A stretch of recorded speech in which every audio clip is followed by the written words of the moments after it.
This is Bless Radio. It's Tuesday evening and it's 6 p.m. This is the Spiritual Discussion Program. I'm Saad in Southeast London in Bromley, and with me is Gregory. Gregory, are you there? Hello. Welcome, Gregory.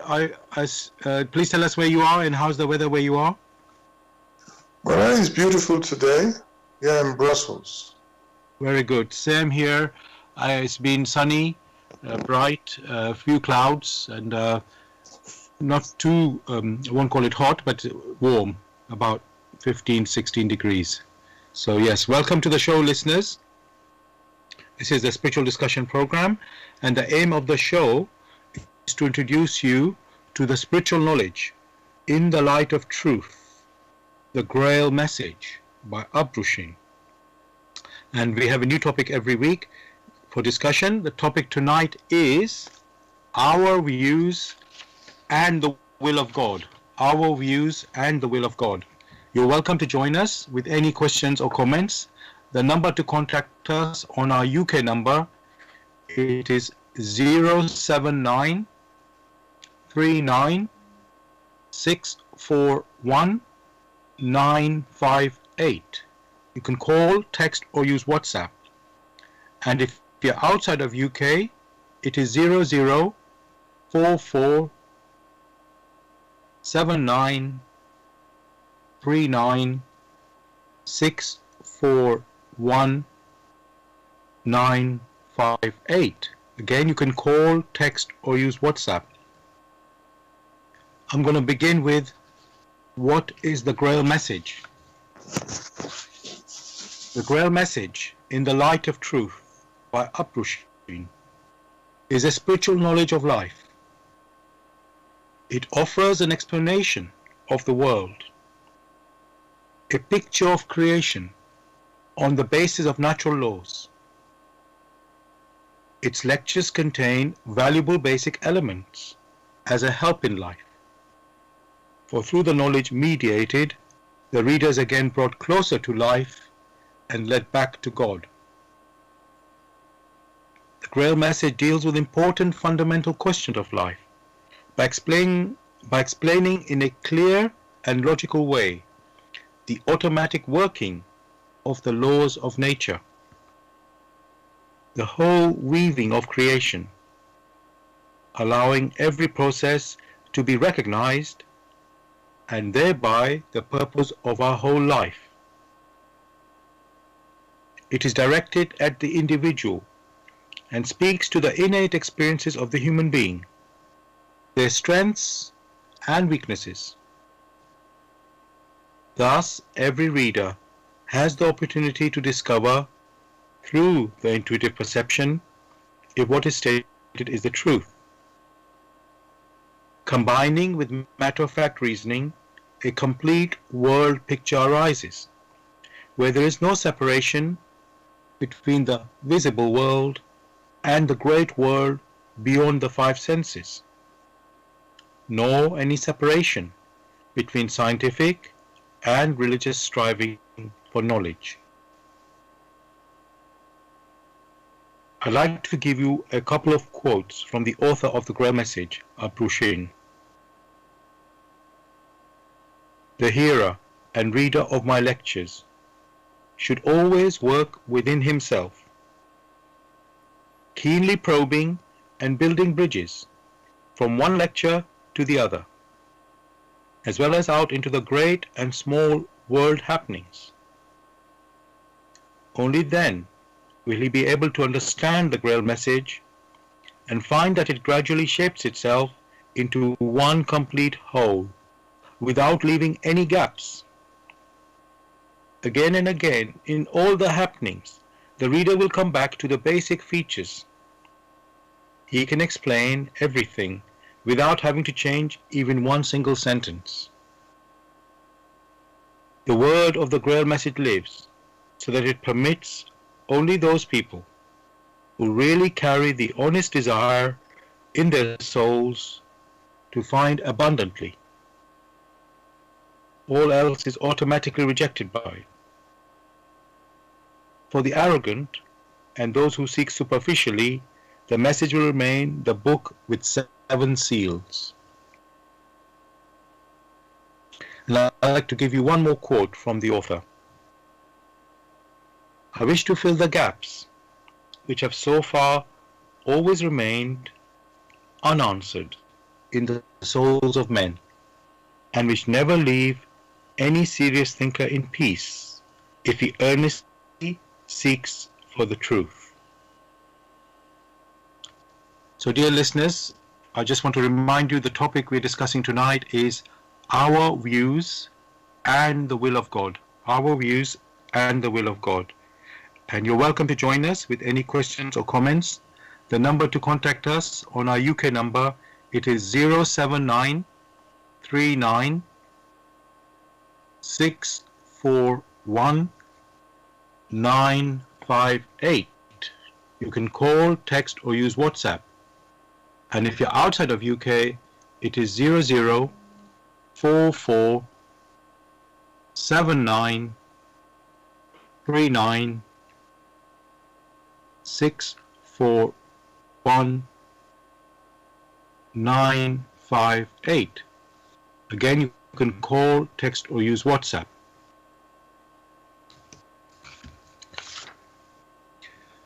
Gregory, so the topic, as I've mentioned, is our views and the will of God, and I just want to explore what, as usual, the definition in the dictionary, and I've looked up this time our view, or view, sorry, and also opinion. But let me look at the word opinion, view first. So view, in the dictionary, it says the ability to see something or to be seen from a particular place. Yes, the ability to see something or to be seen from a particular place. That's the definition of a view. So Gregory, I just want to ask you that definition. Is that is it a good definition, or something more needs to be added or subtracted? Like we've mentioned in the past, individual words have their meanings, which meanings must have arisen from specific observations. And only when they are in conjunction with others do they give a more precise meaning. For the word view may be replaced by a more generic one, which is perspective. So there are many definitions which may be tied to all these things. But again, all these depend on the person. Thank you for that. And in the discussion tonight, the word view, you can associate it in the title is our views and the will of God. So views can be opinions, and you've said perspective there. And I just want to explore the word opinion as well in the dictionary. It says an opinion is a belief or judgment that falls short of absolute conviction, certainty, or positive knowledge. It is a conclusion that certain facts, ideas, etc. are probably true or likely to prove so. So, again, Gregory, if I can ask you to say something about this word opinion, the definition I've given there. I'll just repeat the definition of opinion. That's opinion is a belief or judgment that falls short of absolute conviction, certainty, or positive knowledge. It is a conclusion that certain facts, ideas are probably true or likely to prove so. What you have just read out has one overview. It means it is subjective to the person. It is the person's, well, I say, view at a particular point in time and space. So it is highly subjective. Right. So, from by the way you have answered there, Gregory, it means there's something. So obviously, these are subjective. The view is subjective. The opinion is subjective, and then there's something obviously objective, and subjective somehow implies that it's changeable or changeable, and something obviously the opposite of subjective is objective, which sounds something that doesn't change. So maybe that's and you earlier you mentioned the word perspective, so which again sounds like an angle. You can use that. You're looking something from a particular angle, which is of course not the whole story. It's just an angle, one angle, you can say. So immediately you get the idea that okay. Immediately my mind thinks of the word truth as well, and a view or an angle or a perspective, it doesn't seem to be equivalent to the truth. Would I be right in that assessment, Gregory? Correct. Good. So, and then, as I said, the next part of the topic, the title, is Our Views and the Will of God. And I'm just thinking we should, at least we can look at it at this moment. Might as well explore it right now. Because again, the will of God, let's say it's not so, there's a couple of things I want to do with that, Gregory. I've done some research, and there's an article I found. Maybe I should just read that article out a little bit, Gregory. This is like an introduction to the article. And this article is called Defining the Will of God, and it's from a magazine called Table Talk, dated January 2020, by a person called John Tweedale. And I'll just read this out. This was the introduction to Defining the Will of God. It says, throughout the annals of time, many people have struggled to define the will of God. When we talk about God's will today, we tend to speak about things in reference to ourselves, usually good things such as our spouses, our children, our jobs, our finances, our hobbies. Historically, however, the theologians have discussed the will of God. When the theologians have discussed the will of God, they have done so to say things primarily about God, usually about deep things such as God's nature, God's decree, God's freedom, God's sovereignty, and God's wisdom. This wasn't to ignore life's big decisions, but to locate them in the vast expanse of the eternal purposes of God. I think I'm going to just stop there, Gregory. There's one more piece I want to read about this. Just to now, Gregory, if you look at the will of God, first of all, do you want to respond to what I've just read there? Those were basically jargons which has no reality with respect to the truth. Those were personal opinions which had been collated, structures which have been put in place, which structures cannot persist. Okay, so, fine. You are clearly saying that that's not, it's the person's opinion, and it's not, let's say, standing up to the truth.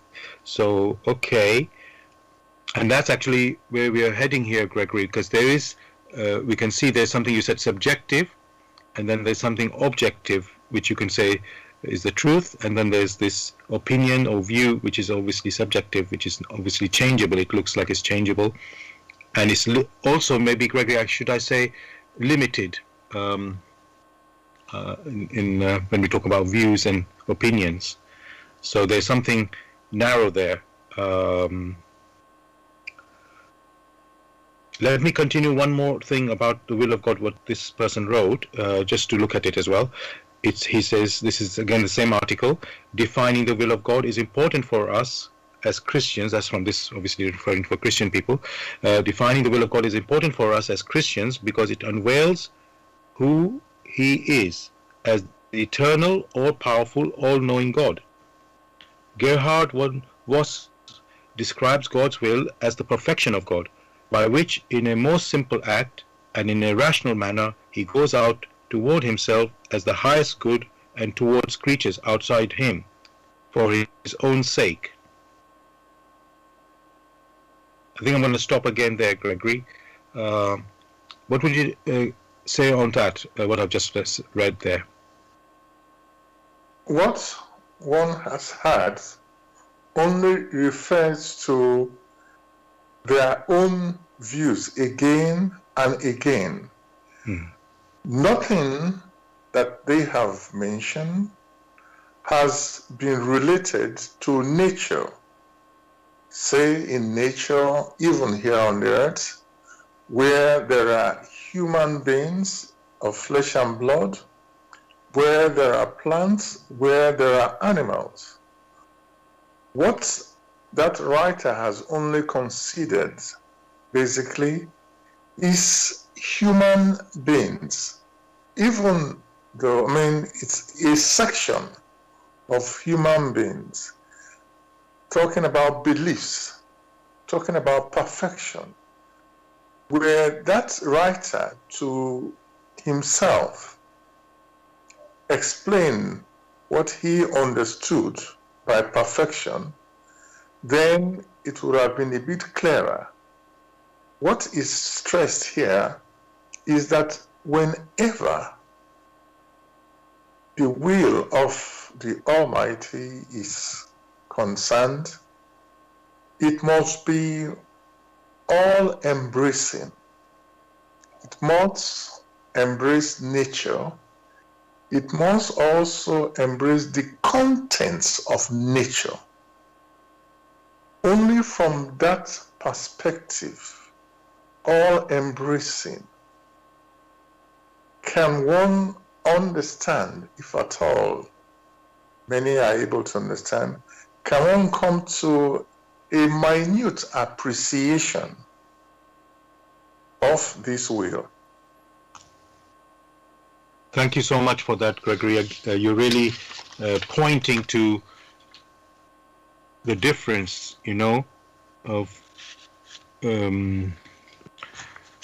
well, as you said, it needs to be the definition of the will of God, or understanding of the will of God needs to be all-embracing, rather than this human sort of one-sided limited view.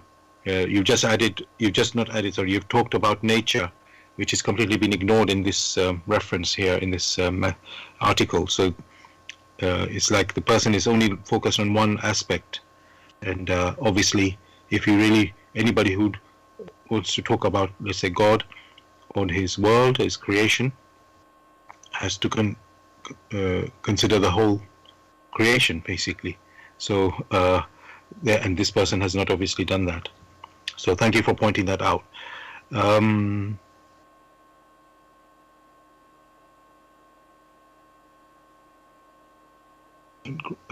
Gregory, I want to ask, just thinking what to focus on, opinions at the moment, or continue on the will of God, because okay, let me go on that at the moment, on the will of God, Gregory. So is the will of God to be found in the Word of God, i.e. scriptures? Because from this, if you just look at this religious person's thoughts, is that where we look at for the will of God there in scriptures? Thanks for this particular question. It would be unjust to even consider that the will of the Almighty is tied to the scriptures, for a very simple reason that there are others. There are the plants, there are the animals. Which animals cannot read? There are human beings on earth, human personalities, who do not have access, in quotes, to the scriptures. Would one then say, when it is considered that the will of the Almighty is tied to the scriptures, which scriptures are not available to others, but to a selected few. Would that be justice? Therefore, it is utterly wrong to even consider that. It is true, however, that there are glimpses of facts here and there in the scriptures and in non-scriptures. By considering the whole as all-embracing, the will of the Almighty must be well hewn into nature, all that embraces nature. By all that embraces nature, and not only the so-called plants, the animals, the planets, the world of matter, but above that, that which is perceptible in the earthly and that which is not perceptible in the earthly. Should the will of the Almighty not encompass all this, remodel all this? These are the things which many a seeker must ask himself or herself. Thank you for that answer, Gregory. You reminded us again of it. Let's say our understanding must be all-embracing, not narrow or limited to one aspect again. So, and I'm just trying to, and you mentioned nature again, and so maybe we need to look at how nature works. That's what, and like let's say farmers and even scientists have to observe and work with nature if they're going to make have success, let's say, in whatever endeavor they're working on. So in life, I think you're pointing to the same way. We need to look at nature, could say live in harmony with nature. So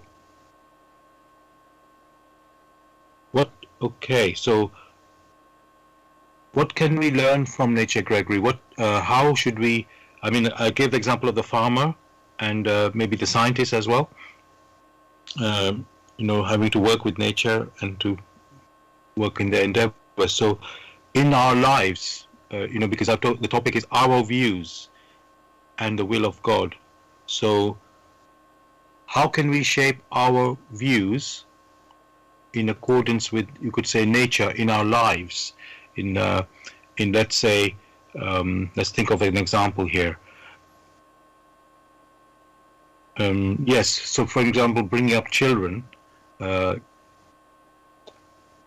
because somehow you separate ourselves in, let's say, our life from other lives, you could say, like other beings in nature. So what can we absorb from nature, Gregory, into our lives, to live our lives?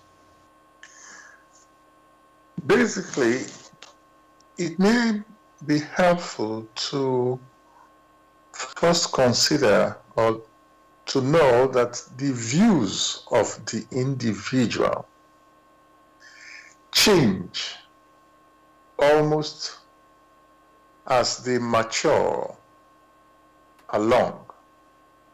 For the views held as a child, it's not the same views held as an adult or the views held as a middle-aged person or the views held as a very elderly person. The views keep changing, and the scenarios in which they are also help in shaping their views. So the views of the individual keeps varying, keeps changing as they mature along. in all naturalness, the variation is due to the imperfection of the individual. In contrast, the will of the Almighty remains the same in form, the same yesterday, the same today, and will remain the same for all times. This will of the Almighty does not vary because it is perfect, and what is perfect cannot change. Were it to change, it should become imperfect. Therefore, it's not helpful to even consider that. For these laws which one wishes to discuss have their origin in the will. The will of the Almighty is expressed as the laws of nature, which laws of nature themselves never vary, but others, the contents of the laws or the contents of nature, of which you have the elements, of which one may refer to as here on earth plants, animals, the human beings. All these contents vary, and even in their opinion and views vary.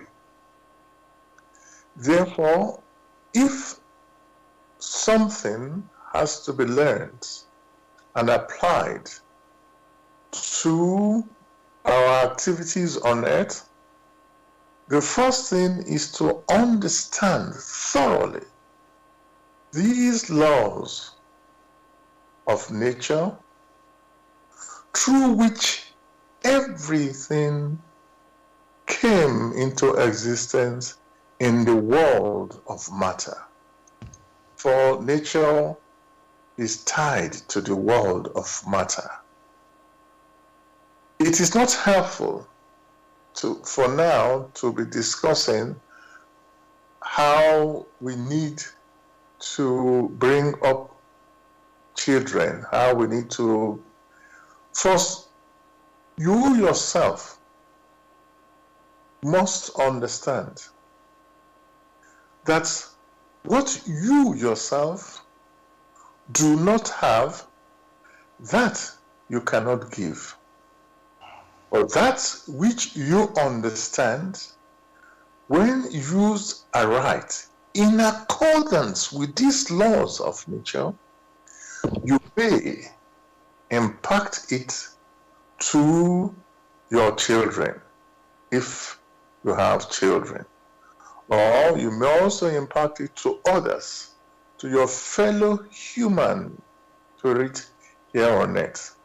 So that is the first lesson each personality must learn. With that, humility then comes in. Thank you for for that answer, Gregory. You're painting a picture of the different age groups of human beings, how we are developing and growing, and at each phase we have our different views forming, and according to the scenarios we're in. And I can see each of these views are still like, as you mentioned already, is like only seeing one aspect or one angle, and never we should make a mistake of thinking, oh, this is the reality, the whole truth, that's how life is. And so basically our opinion is just an opinion, not to make it an absolute, let's say, truth, to make it look like that. And then you've reminded us again about nature, to obviously observe nature, but actually before I go there, you also mentioned about the different, let's say, beings in this world that we are in, with animals, plants, and so on, and each are subject to change as well. So the only thing that is, you've said, is absolute is the laws themselves. They're the ones not changing. So what I want to ask next, Gregory, is when we become aware of this, and because I want to, look at everything in terms of our, you could say, daily life. So when we are aware that something is an opinion or a view, and then there's something called nature that works in a particular way, how can we sort of work that, maybe there's supposed to be a priority, Gregory, that we see something and that's accepted, that this is limited and is only workable in this field of life, and then there's, you could say, the laws of nature, and that like pervades everything. So can we, Gregory, what I'm basically asking is, should we just throw away our opinions and our views and just look for, you could say, the absolute picture, or are we meant to work with our opinions and with the laws of nature in terms of the absolute way it works? When one is a child, the child has its opinions, and it grows gradually. It learns to observe. For instance, the child that is learning the language of its parents, it takes in the expressions. Language itself is structured communication. The child keeps growing and it keeps learning and tries to mimic what the parents tell. It learns the structure. It learns the meaning of this language. Before long, the child is able to communicate, albeit a little, with its parents. The child does not remain within the confines of the parents' premises. It also goes out through experiencing with others and with the challenges it faces outside. It adds to its vocabularies. It keeps maturing. Before long, it's able to express itself not only to the parents, but to all those that it comes across, or to those it has come across so far. It then learns the language. That means it's a continuous maturing. It learns the rules that if it wants to be treated nicely, it, the child, must also treat others nicely. It learns to make use of the physical body carefully, for if it doesn't do that, it will hurt itself, and the loss of time for playing outside is his or hers alone. This is a process. It learns to eat and not to overeat. It learns to sleep and not to oversleep. It learns the balances in all its activities. It's able to learn these balances if those that it associates with know about these balances. Also, with so-called schooling, it learns to some extent the right activities of what the brain should be, not to overtask the brain. These are the things which many a parent or many an educator should strive to impact to the child. But like was mentioned earlier, that which you yourself do not have, you can't give it to another person. Many an educator lack these experiences, so they do not have it about how schooling should be. And therefore, what you have is one-sidedness, which have been hammered across to children and which they have imbibed. And therefore, at the initial stages, the children already grow up in a distorted fashion. Therefore, it must be taken gradually. Children must be allowed to be children. Whilst they are children, they should learn the language, the generic language, which nature teaches them. At a very tender age, if one observes very carefully, one will find that children are just like animals. They behave alike because they just copy what they have seen. Only much later will they find out that that which they have copied may not be beneficial to them. It is because of this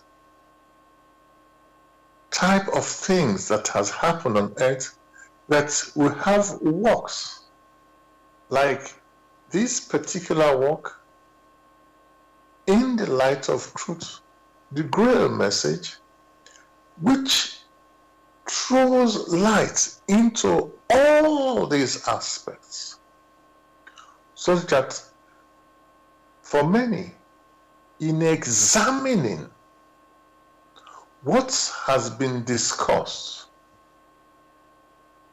he or she may then find out what the right way must be. Thank you for that, Gregory.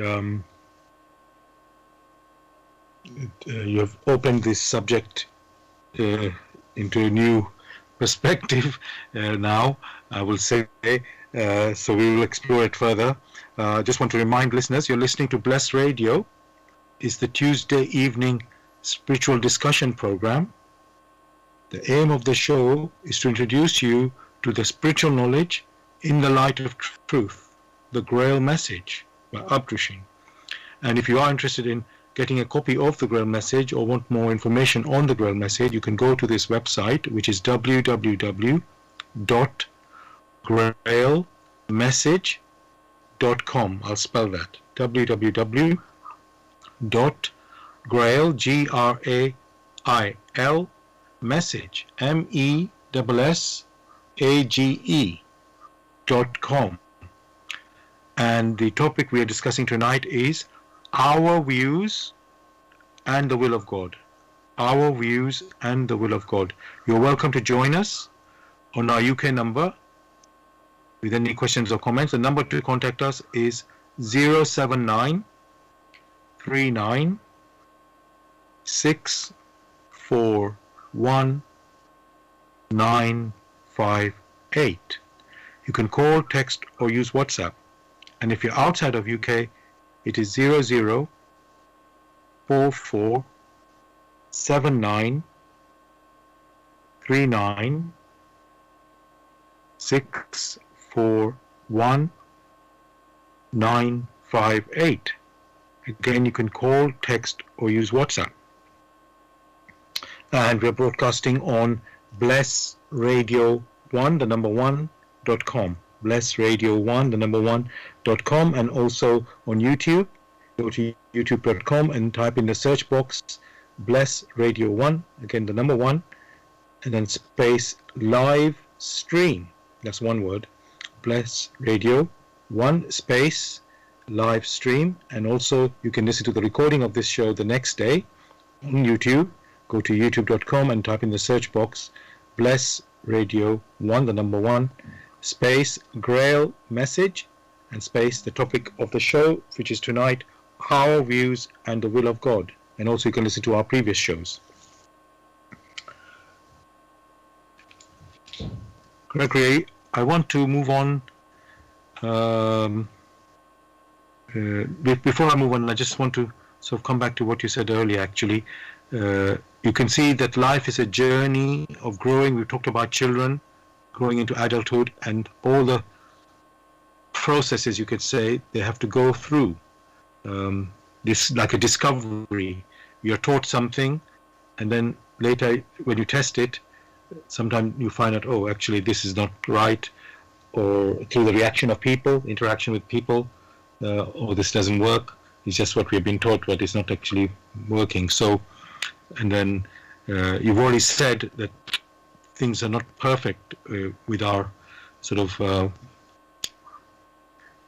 in the sense of we haven't started as perfect beings. So they're basically almost, well, certainty we will have errors on our way, basically make mistakes. So, and then as we grow older, obviously as to turning into adults and things, we might know certain things, but then again, we still make our views and get things wrong there as well. Now, I want to look at a particular aspect, Gregory. As we grow older, we start adopting things and saying, let's say, this is right or that is wrong. And then we judge people accordingly with our views. And what I want to ask on that is, this right and wrong, how can we, is it also just a view or an opinion that this is how it should be done or not, it should not be done? Is that just an opinion, our view, or is there, let's say, something according to God's will, that this is right and this is wrong?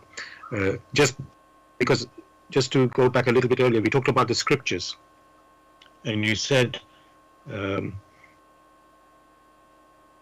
let's say we shouldn't rely on the scriptures, and some people can't even refer to the scriptures because they don't have, they're illiterate or whatever reason. So how can we determine, Gregory, is there, first of all, let me just break the question a bit first. Is the right and wrong simply an opinion, or is there actually something like there is a right and there is a wrong? When we have that there are convictions, these conventions have been put in there for temporary reasons. These conventions now form the basis of that which is considered right and what is considered wrong.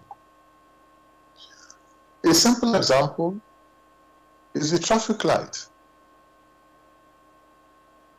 Don't even go to the traffic light. In the UK, they drive on the left.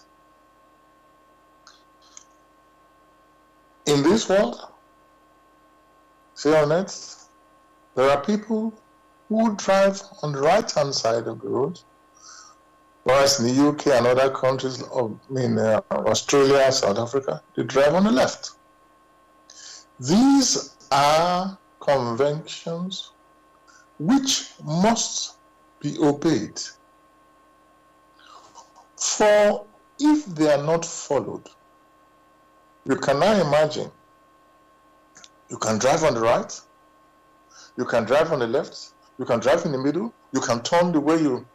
One can only imagine the catastrophes and chaos that will result from such. However, the motive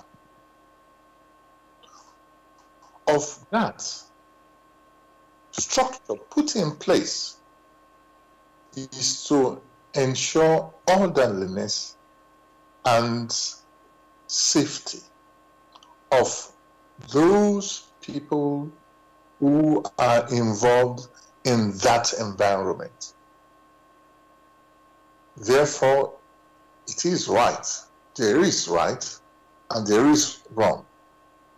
For if it were not so, then let them try to do as they like. Each person decide to do as they like. Therefore, in many an earthly structure, there are conventions which have been put in place from which that which is right is considered and that which is wrong is considered. It is helpful, and the motive behind it is to ensure for all that are involved safety. Albeit these rules are temporal. That means they only exist on a temporary basis here on earth. You would not make those rules when you are to leave the earth or you are swimming in the ocean, because it is different. At the same time, there are the laws of nature from which many things have taken their precedence.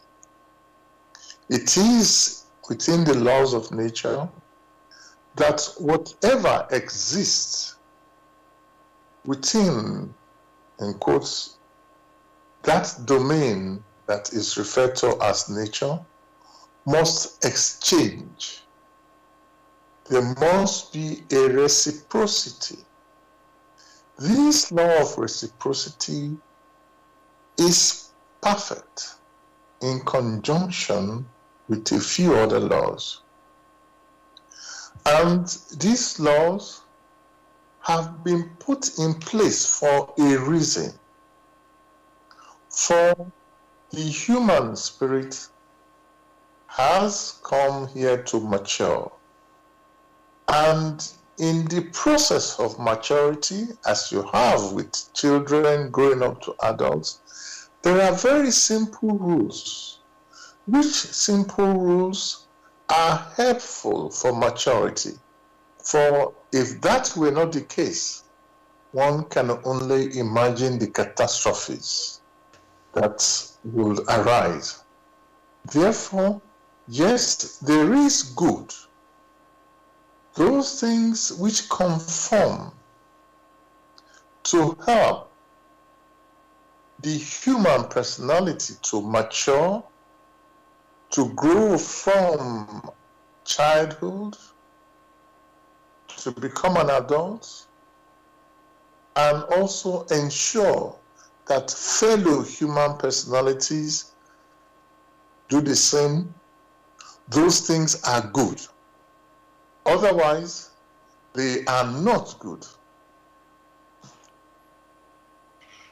Thank you, Gregory, again for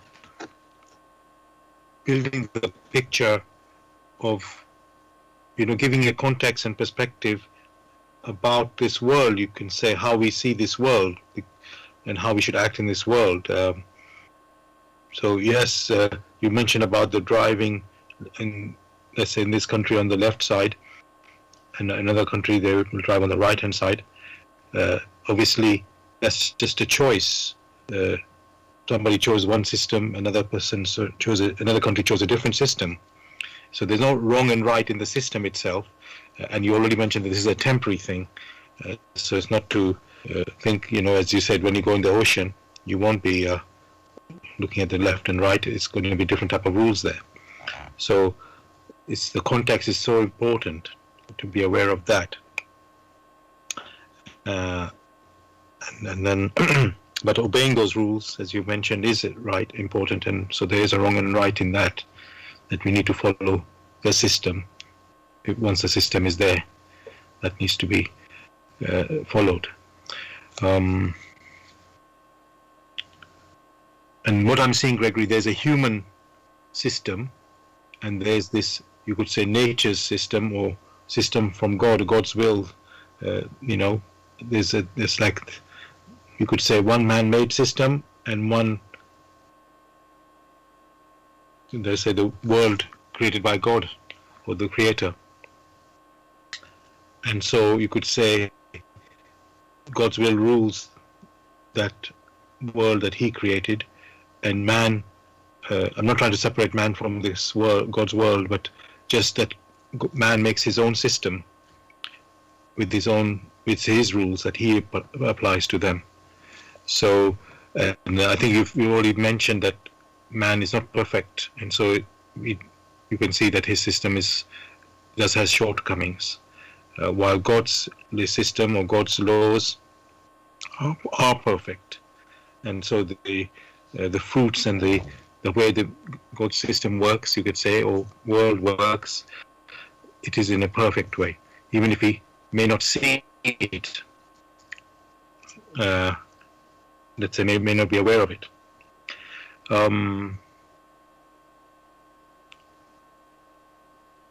Another point comes in my mind, Gregory, is like justice. The human system there. In a sense, every time we look at anything human, it seems there's always a shortcoming. However, there's always this striving to do things right. I would say there's always that, because there's a feeling of injustice when things are not right. So what I'll do, Gregory, I'll share a story. There's a film that I watched just a few days ago, actually. So I'll just share it with the listeners as well. The film was on BBC. It was called Philomena, and that's the name of a woman who was an Irish lady, young lady in the 1950s. I would say she was just in either just teenage years or just maybe 20s. And then somehow she got pregnant. Not somehow, she got met somebody, and she became pregnant out of wedlock. And in these days of 1950s, it was unacceptable. And so she was thrown out from her family home by her dad. And then she took refuge in an abbey run by Catholic nuns.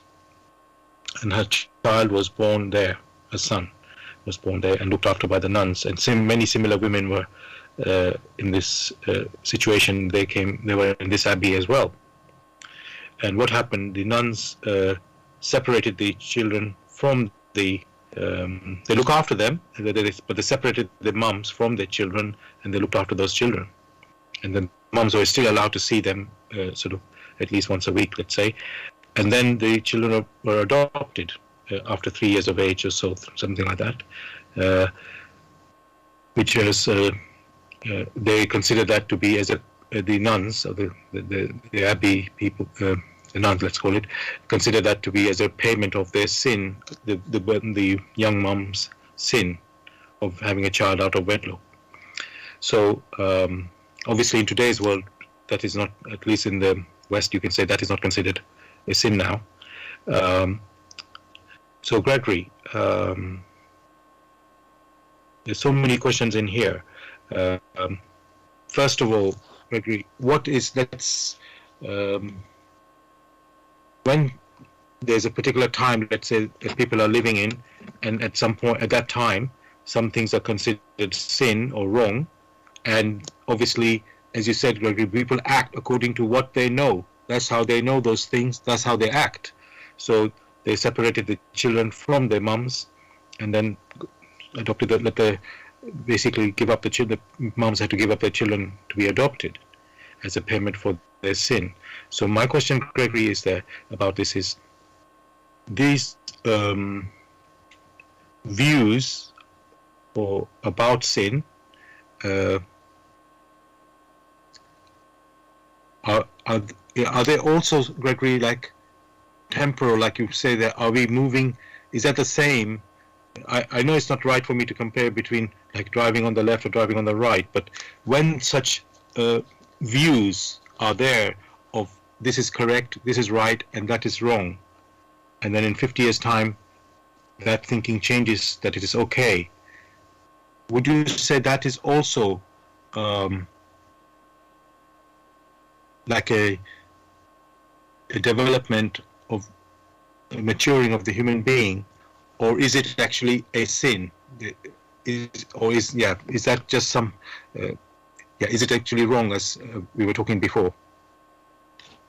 It is a bit confusing to understand how decisions are made,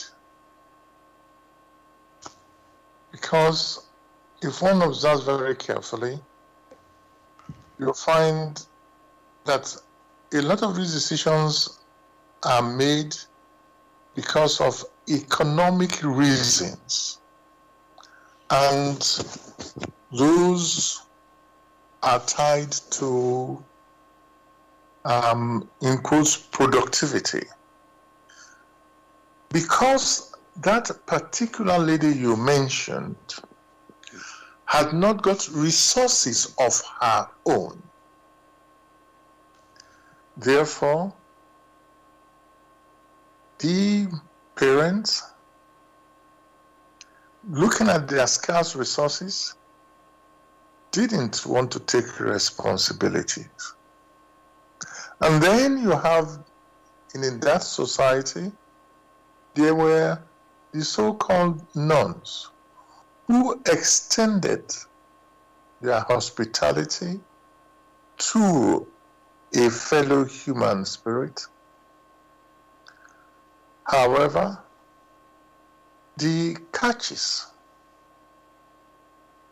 were not explained until much later, where they are now told, for, in quotes, the wrongdoing you had, this is the punishment. The question many should ask,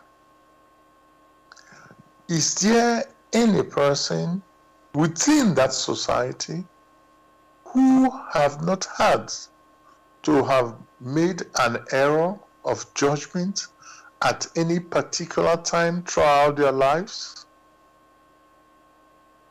And when they made this error, were they then forced to be trapped in another societal views? You will find it is very rare to find such people. For that lady you mentioned, now having been thrust into a particular way of thinking, she has no alternatives. Therefore, she had to acquiesce. These societal views, they had not taken into consideration the filial feelings, the filial sensing between a mother and a child. That it is not that straightforward to separate them, put them away for adoption, and that is the end. The damage the spiritual damage, the material damage, the emotional damage done, not only the child, but also the mother, were not taken into consideration. For that were the views at that time. Then hopefully there was progress in which, through their researches, they became aware that there are emotional damages done not only to the mother, but also to the child. If one needs to give help to another in need, this help be done not because that person you are helping is your brother or your sister, but you give help to those who really need help. Like the Samaritan in the Bible. One should not give help because one intends to punish the other. For one who had had an accident, unconscious, and one other person is able to assist that person to the hospital, even with the bills, and the person becomes well. Was it done because one wanted a payback?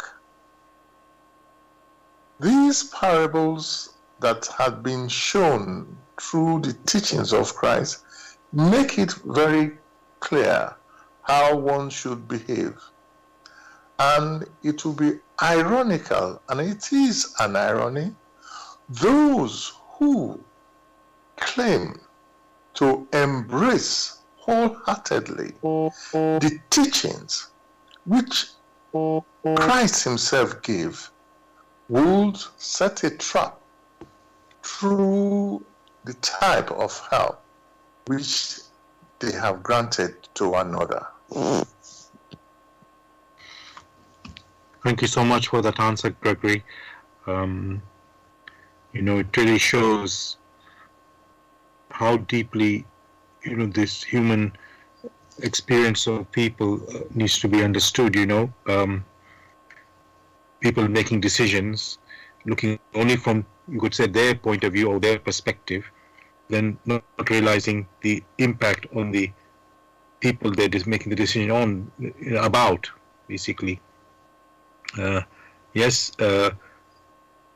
I can say, just to add to that story, Gregory, the lady was very young, well, let's say young, without much experience of life, let's say, and she fell into, obviously it wasn't accidental, purely accidental, but there was like a lack of, let's say, ignorance. There was quite a bit of ignorance on her side, when she, without knowing the consequences of, getting pregnant, you could say, in a deeper way, what other impact it would have. So it's like when you make, in quotes, a mistake, and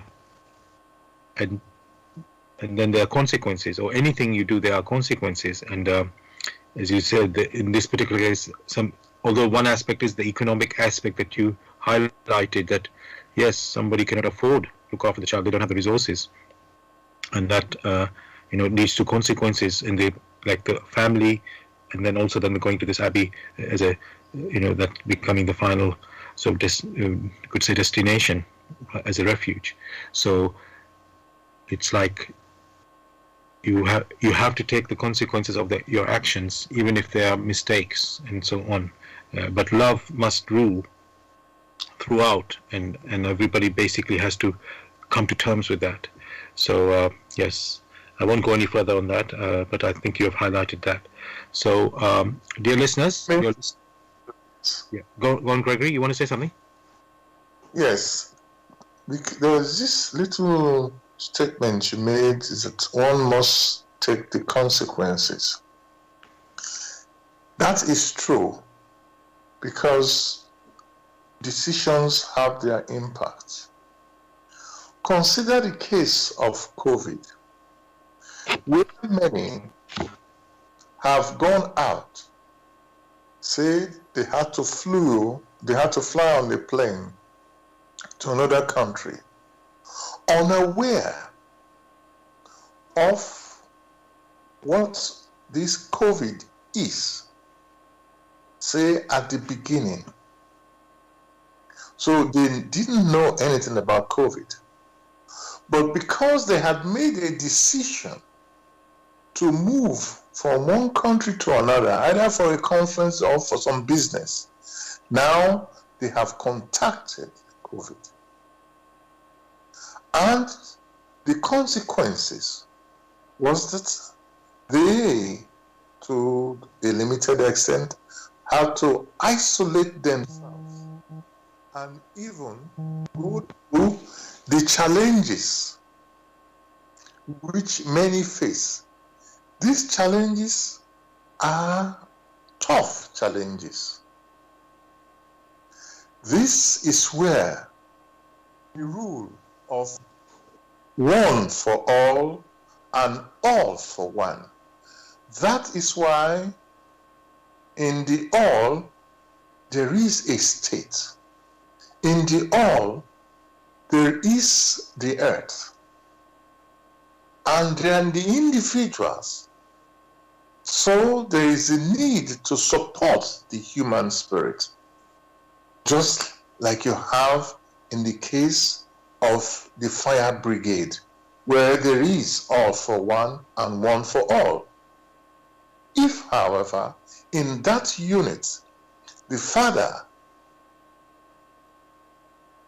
deems it fit not to take any responsibility because of the challenges, the state decide not to take any responsibilities because of the challenges, then, as in the case of COVID, one can find out what now happens. So, of course there will be errors. What counts is how, in the process of gradual maturity, how these exceptions are managed. That is what then defines the humanity. Thank you so much for that, Gregory. It's just like showing that this is the reality of us human beings in life, and although we can talk in a technical word like there's a action or decision and then it results in a consequence, but that must be looked at the, let's say, in a, I'm gonna say, with the feel, I don't want to say feeling, but something with the awareness of the impact in a, you could say, heartfelt way.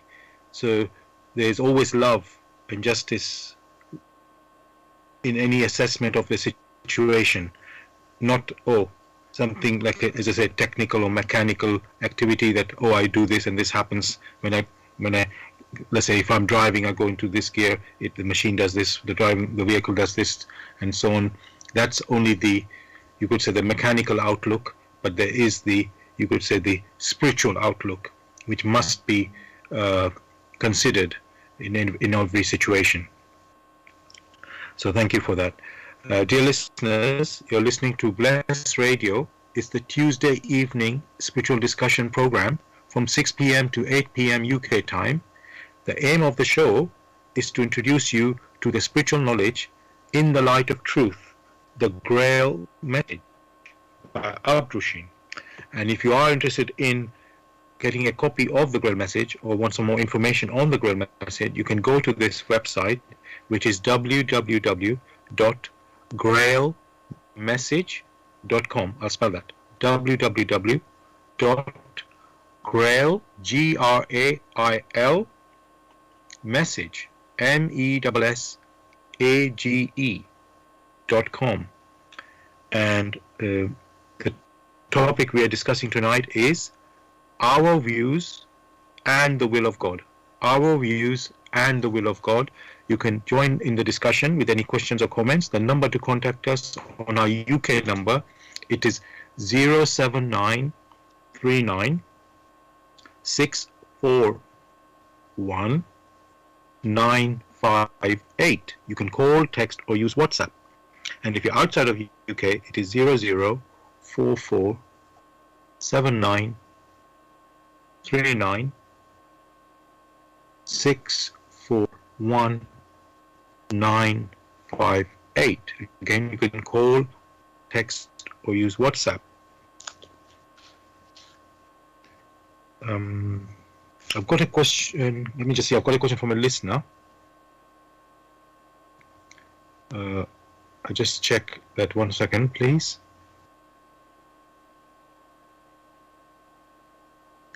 Okay, this is a listener asking this, Gregory. What should be the main stronghold of anyone in making or taking it? They said they misspelled it. In taking a decision. So let me just say, what would be the main stronghold of anyone in making or taking a decision? Not quite sure if I fully understand that, Gregory, but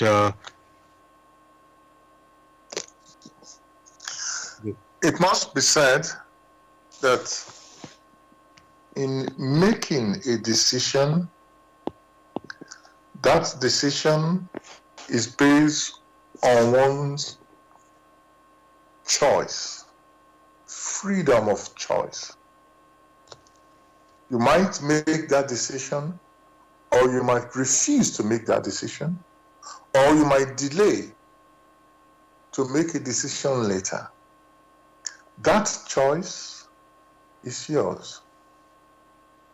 And whatever one wishes to consider, which is also a decision, one should first silently try to understand intuitively the impact that it will have not only on personality making that decision, but also on others. Others like him who are striving to improve themselves, just as he himself or herself is striving to improve on its current state. When a decision is made, it is that it will move you from one state of perception, of reality, to another state of reality. And therefore, these things should not be taken lightly. Thank you so much for that, Gregory. I've got another question again from the same listener. Is asking, why are our views different from the will of the Creator? Why are our views different from the will of the Creator? Very simply, for many, they are in a state of growing in a state of maturity. The view of a child at age 5 is different from the view of a child at age 10, is different from the view of an adult, say at age 18. So as one goes along, one grows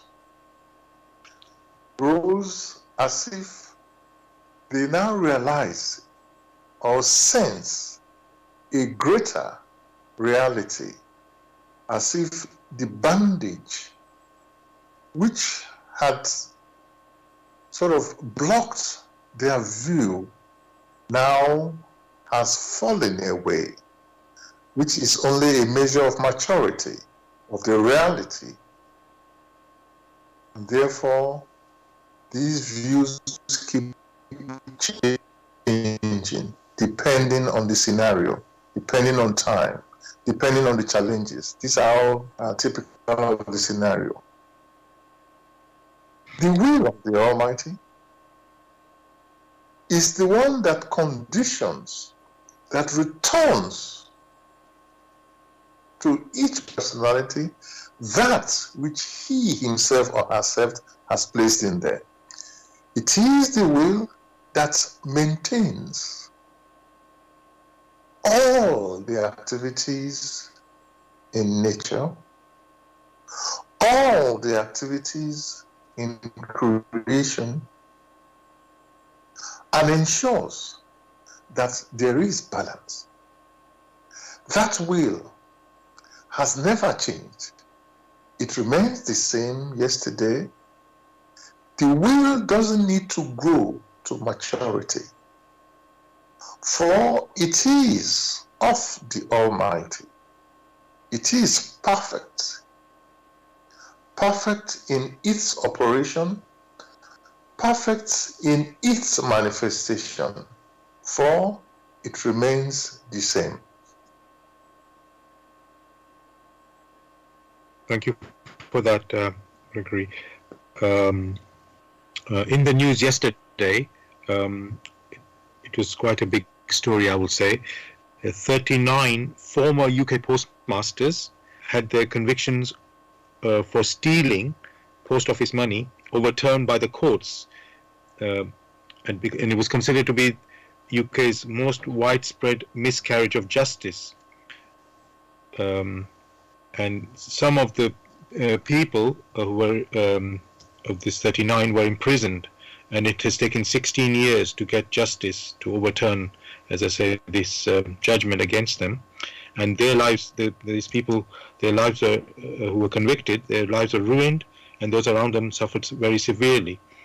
The people who were responsible for who took out the action to, the court cases against them, have walked away freely, and, and it was said by these victims, you can say, that there was in the post office a culture of cover-up and subterfuge in pursuit of profit and preservation of their reputation.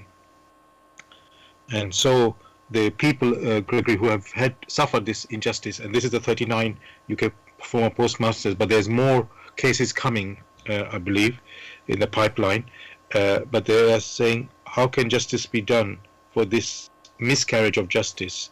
And they're saying the people, who, and just to give the background of that, the post office brought in an accounting system, an computer system, which was checking, obviously, the money transactions within these post offices, and it sort of detected that there was, let's say, it didn't add up somehow, and so the people were accused, which is now we know.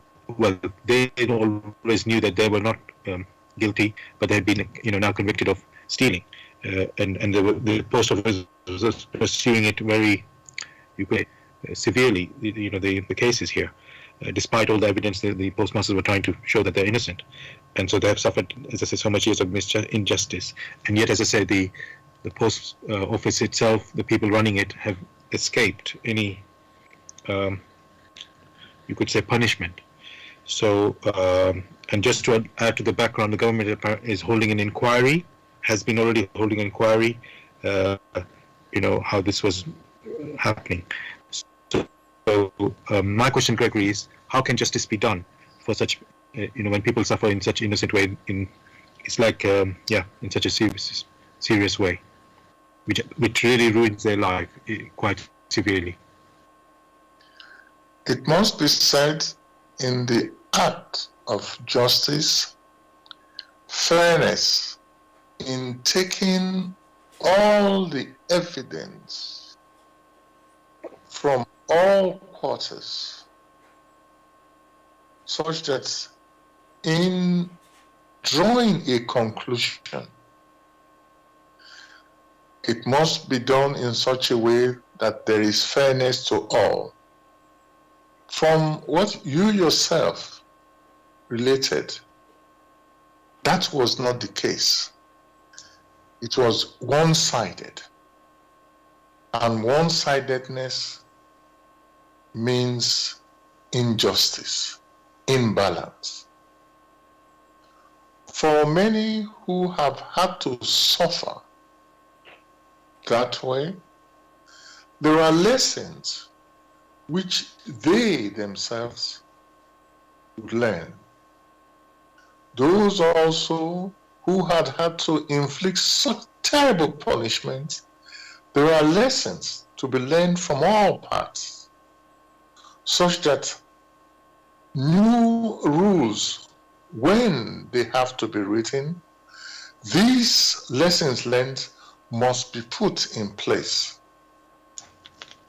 And as for the lives of those who have been severely impacted, this impact came from the rules which have been set by the state. And therefore, the state or the organization which supported by the state rules have precipitated this sort of wrong justice must make reparations emotionally if they can, and also material reparations. Strictly speaking, what has happened has happened. There is no way that it's possible to go back in time to reverse it. It is only the lessons learned, such that others in future may not come to harm. And for many, they should not be so quick to judgment, but should examine as much of the matter objectively, whether it is computer systems or not.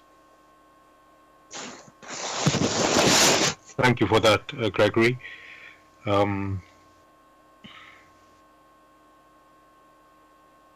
got, I don't want to say this is another, let's say, a scenario that has been in the news, you could say, but it's more regular, this one.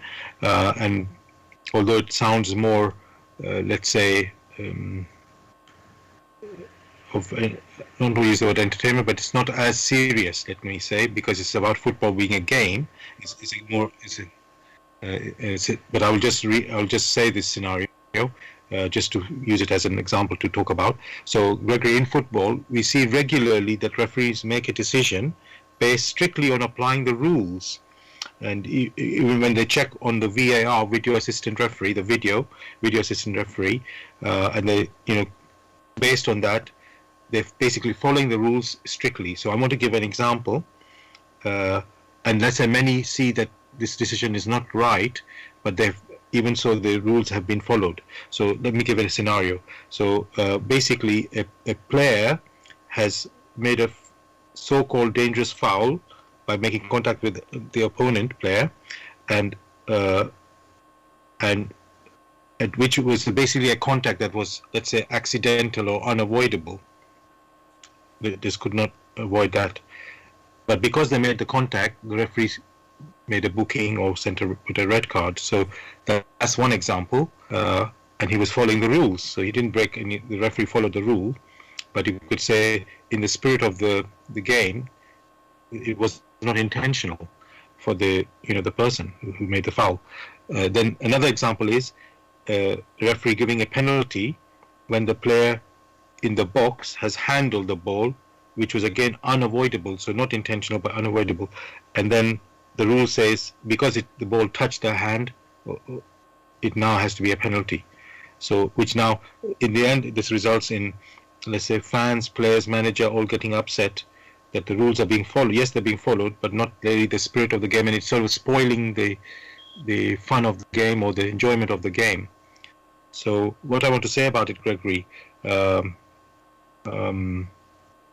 the comment was made, the rules need to change because that's it just doesn't feel right that something accidental should be punished. So which could not be avoided.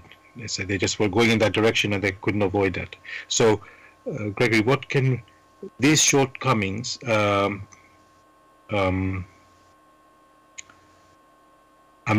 is that just, again, we have to accept the human, let's say, fallibilities or human rules being not perfect? Should we accept that, or as just like part of life?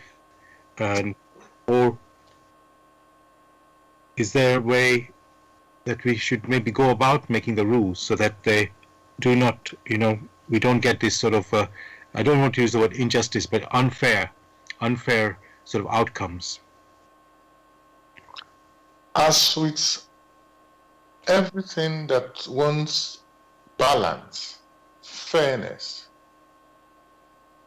what is seen externally has a motive. How many are able or are matured enough to perceive the motive behind every activity?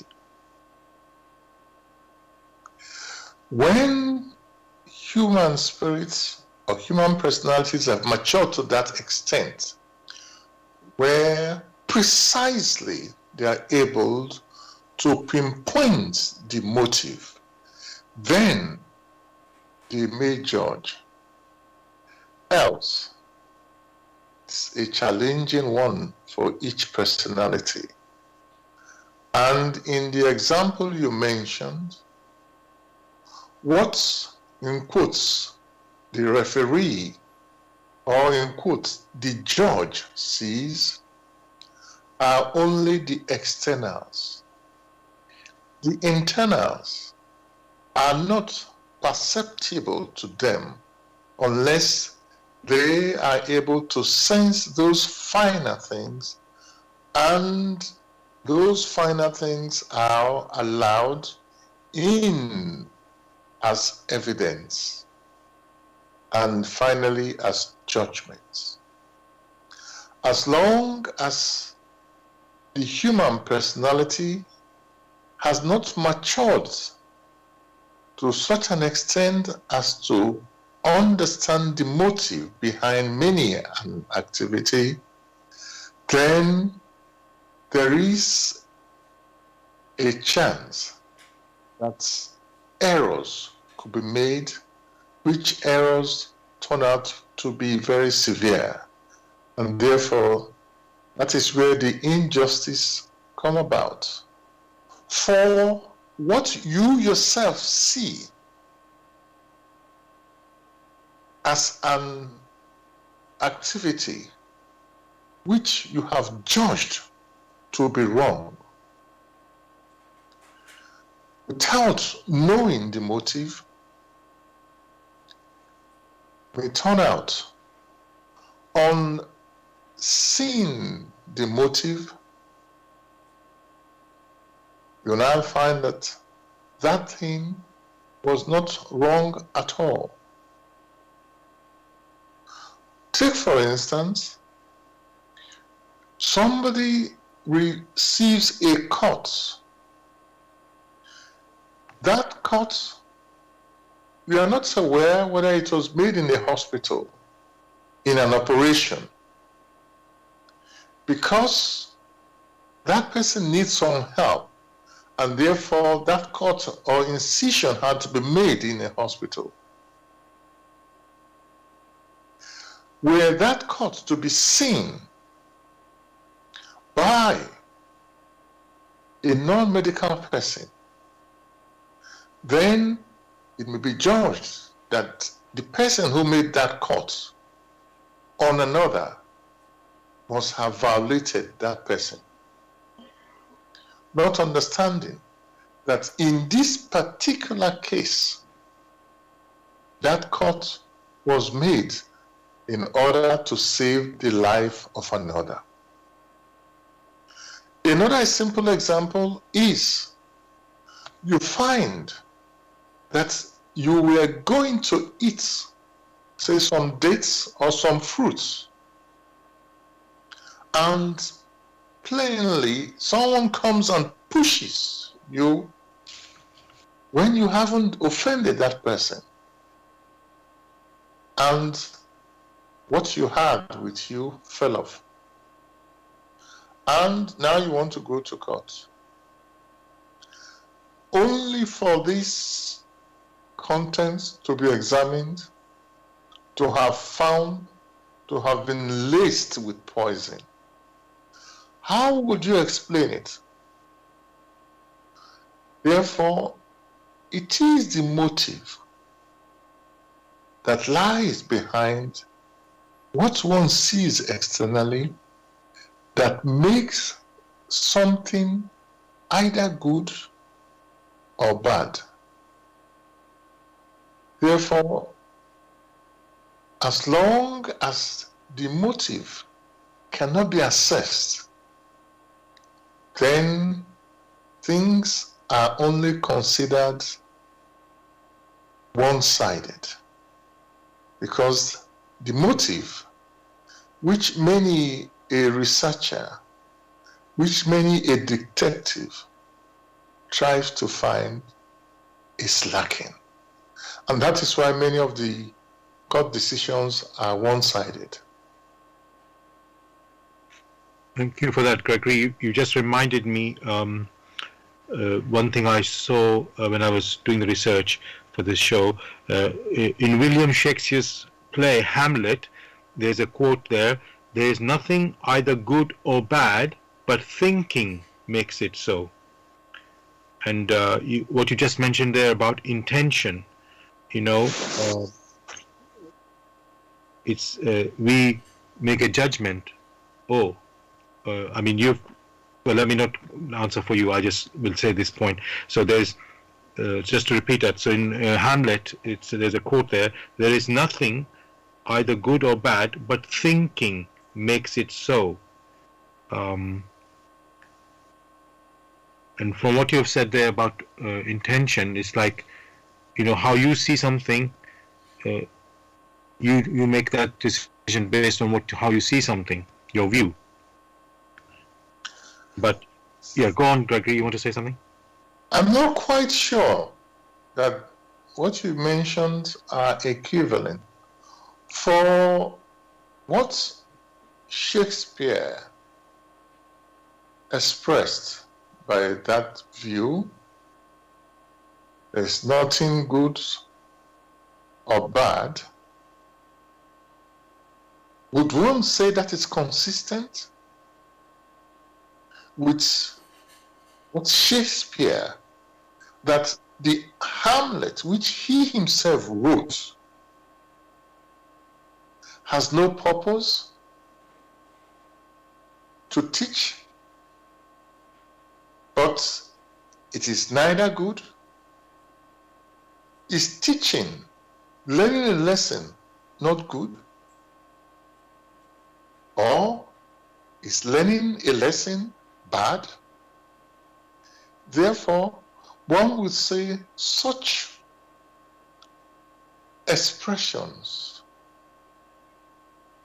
seem very confusing because they are recursive and they sound inconsistent. There is that which is good. That which is good enhances the maturity for the task which the human personality has to fulfill. It is good for the child in nature to grow from childhood to adulthood. It is not thinking that makes it so. It is the laws of nature. Which laws of nature made it possible for the human personality to grow?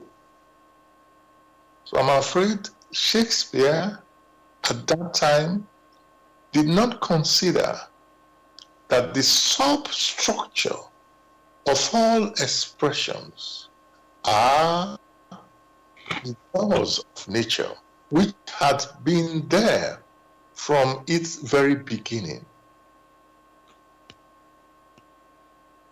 Thank you for that, Gregory. Dear listeners, you're listening to Bless Radio. It's the Tuesday evening spiritual discussion program from 6 p.m. to 8 p.m. UK time. Excuse me. And this is the spiritual discussion program. Yes, and the aim of our show is to introduce you to the spiritual knowledge in the light of truth, the Grail Message by Abrushin. And if you're interested in wanting to know more about the Grail Message or get a copy of the Grail Message, you can go to this website, which is www.grailmessage.com. I'll spell that. www.grail, Grail, message, MESSAGE.com.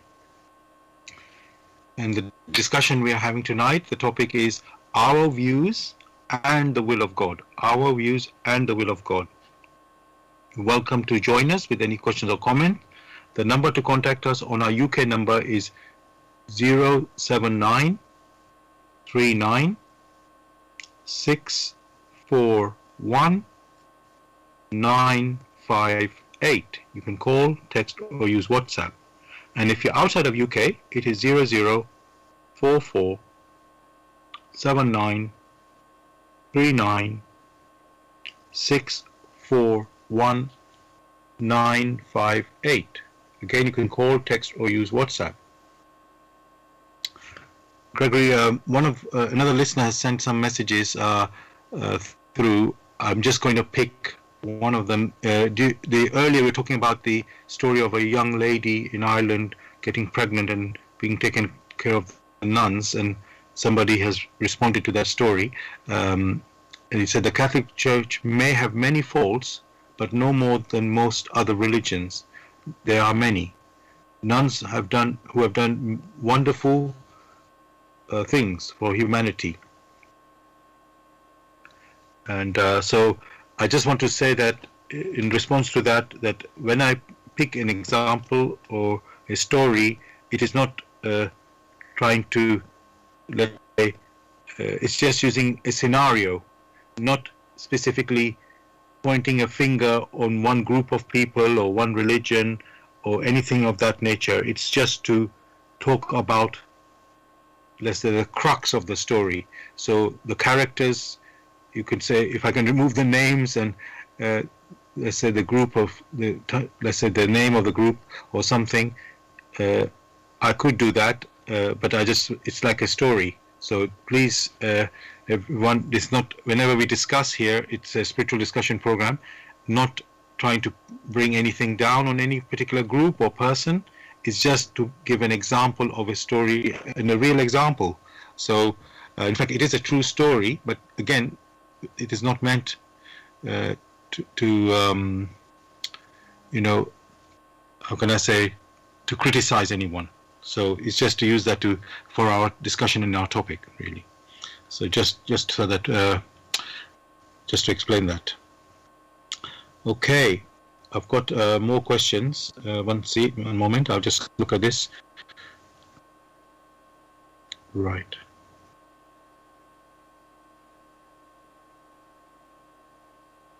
Okay, sometimes, Gregory, we get questions and we have moved on, and sometimes it's not possible to really bring them in again.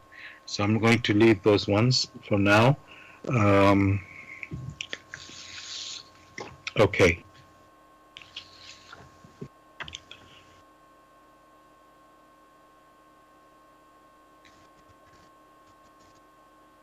Now,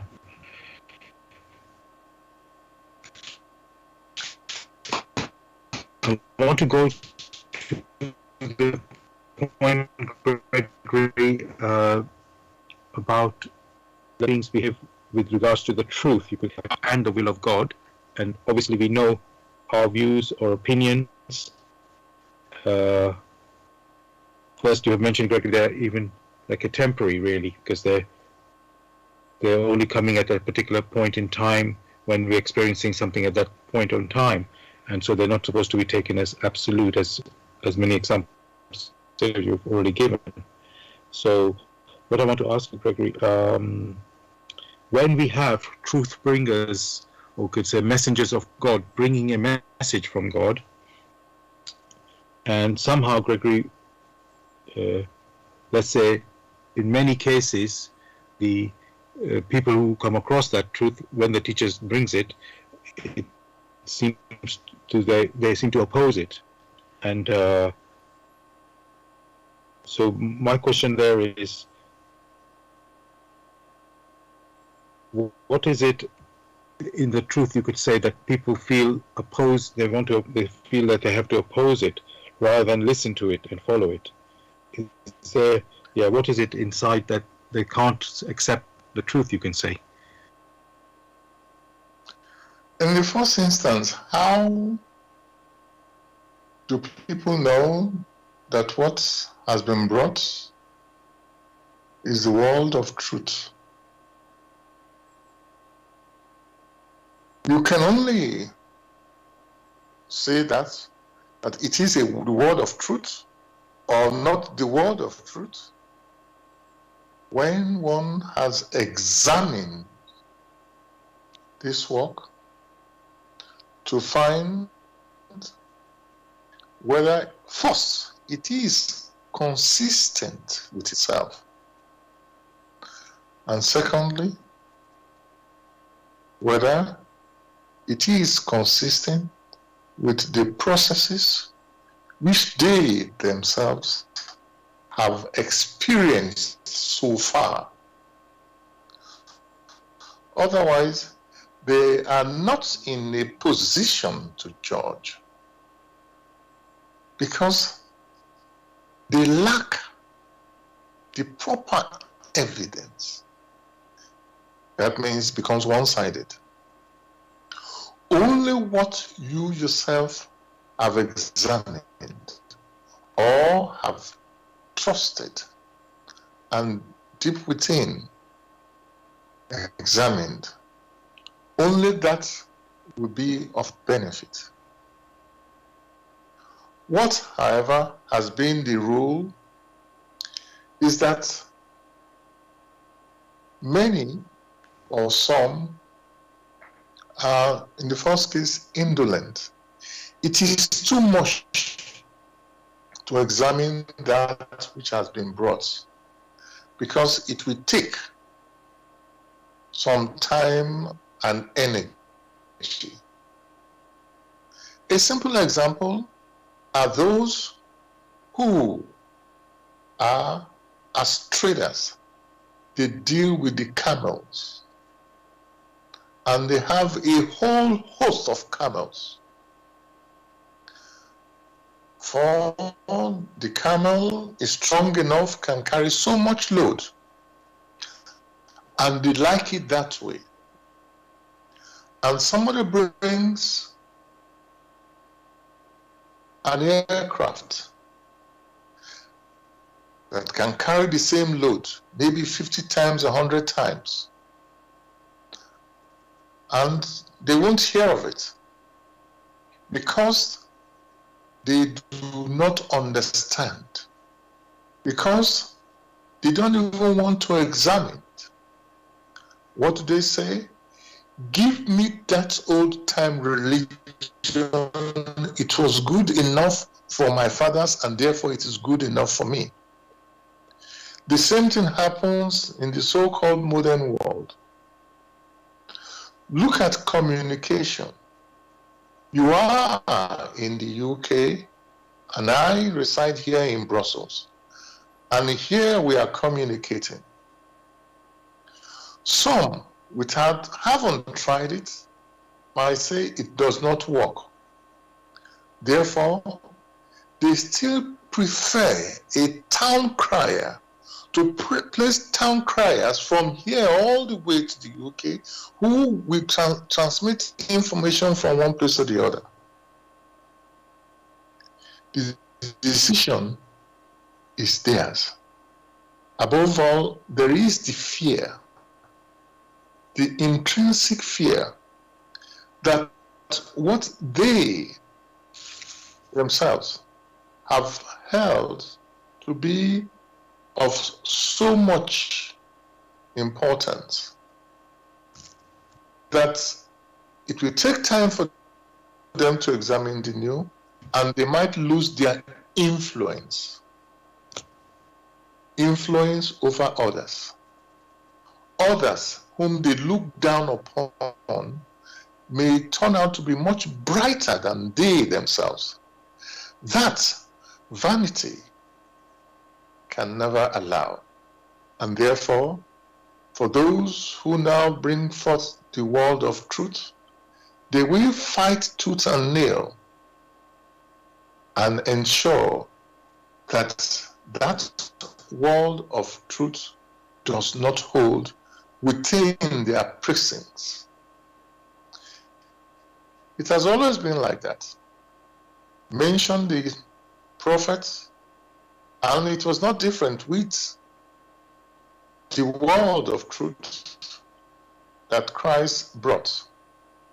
For it is too hard for many to accept that what they have spent years, a lifetime, to understand, someone can come with very simple explanation, blow away all those cobwebs that have gathered up.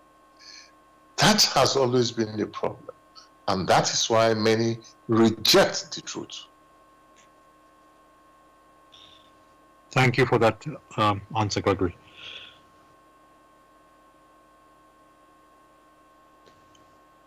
Now,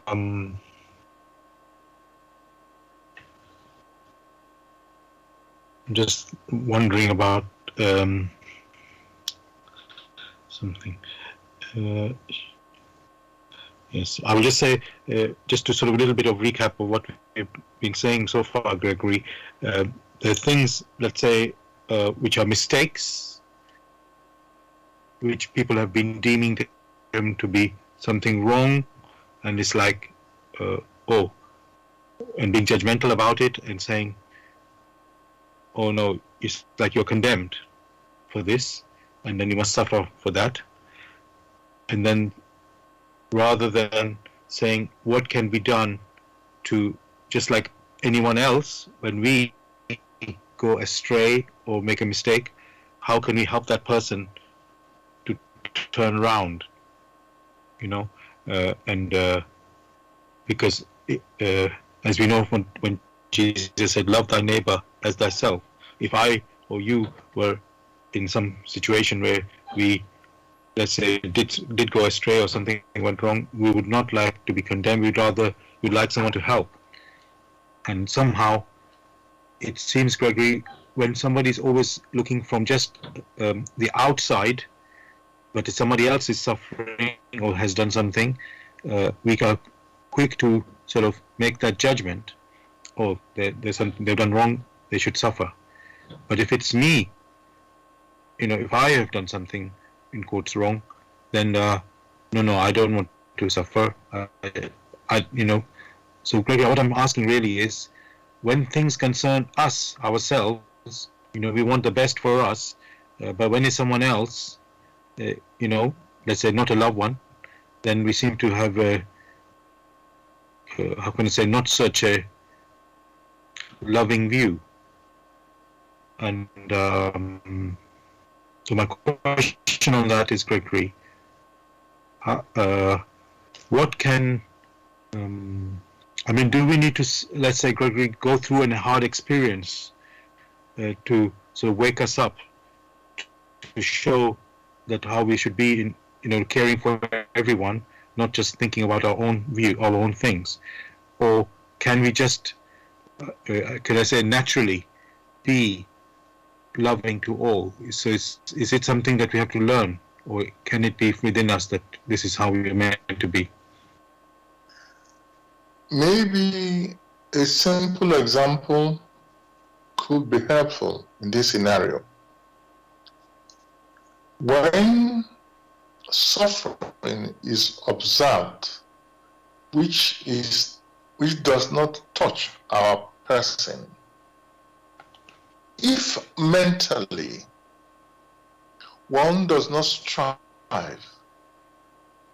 to have some empathy in even our intuitive forms or thought forms. It only means we ourselves have not prepared for that challenge,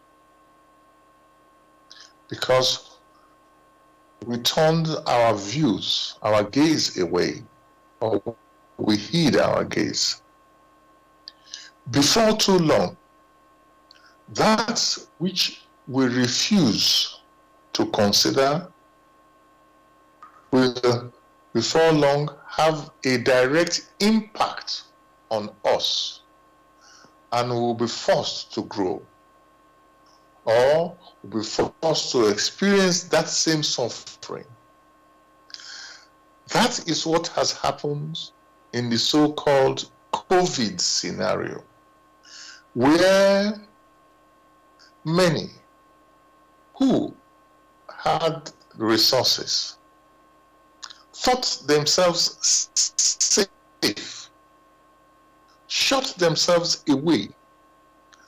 And it is ironical that those who have, in quotes, the resources are the ones who have had to suffer the most. So, as should be learned, that human spirits here, or human personality, are on a journey of maturity, a journey to achieve self-consciousness, and therefore challenges which appertains to one, it is similar or equivalent challenges that may impact on another. It's only fair that one is for all and all is for one. Would that not be the lessons being learned in this COVID pandemic? That there are no safe havens. What about the climate change? Is it that right there in Africa, in the Sahara, where some basins, water basins, are shrinking, and these effects also have impact on other parts of the globe? There is just one globe. There are no two of them, just one where human spirits inhabit. And one part definitely affects the other. Maybe these are the lessons that each personality needs to learn, adjust to, and ensure that it is not us and them, that the boat in which we are is the earth. Thank you for that, Gregory. I think we've come to the end of our show pretty much now, Gregory. So I just would like to read the foreword of the Grail Message. It's titled "For Your Guidance." The bandage falls, and belief becomes conviction. Liberation and redemption lie only in conviction. I am addressing earnest seekers only. They must be able and willing to examine this matter objectively. Religious fanatics and irresponsible enthusiasts may hold aloof, for they are detrimental to the truth. As for the malevolent and prejudiced, they shall find their sentence in the very words. The message will strike only those who still carry within them a spark of truth, and the yearning to be true human beings. To all such it will become the shining light and staff. It will lead them unswervingly out of all the chaos of the present day confusion. The following word does not bring a new religion, but is intended as the torch to help all serious listeners or readers find the right path, which leads them to the longed for height.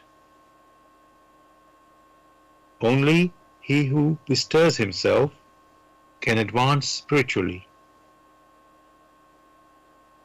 The fool who uses extraneous aids for this, in the form of ready-made opinions of others, only walks his path as if on crutches, while ignoring his own healthy limbs.